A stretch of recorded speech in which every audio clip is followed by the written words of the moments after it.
Justice is a complex concept that has been debated and discussed for centuries. One of the most contentious issues within this debate is whether justice should be based on the harm caused to individuals or to society as a whole. It's a question that has divided legal scholars, policymakers, and ordinary citizens alike. On one hand, there are those who argue that justice should be focused on the individual. According to this view, the legal system should be primarily concerned with compensating victims for the harm they have suffered. This approach emphasizes the importance of personal responsibility and accountability, and seeks to ensure that individuals are held accountable for their actions. On the other hand, there are those who believe that justice should be based on the harm caused to society as a whole. This view emphasizes the broader social implications of crime and wrongdoing, and seeks to protect society as a whole from the negative consequences of these actions.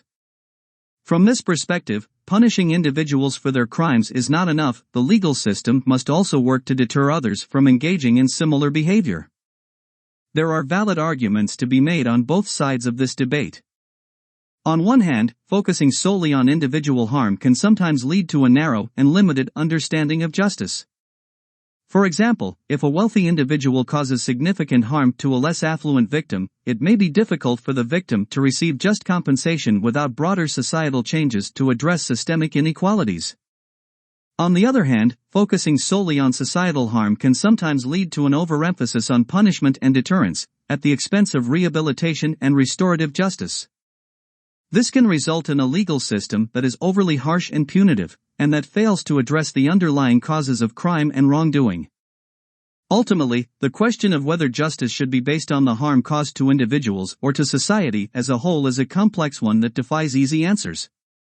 It requires careful consideration of a range of factors, including the nature of the harm, the broader social context in which the harm occurred, and the goals of the legal system. In conclusion, the question of how to define and pursue justice is one of the most important and challenging issues facing our society today. While there is no easy answer to the question of whether justice should be based on the harm caused to individuals or to society as a whole, it is a question that demands our careful attention and consideration as we seek to create a fair and just legal system for all.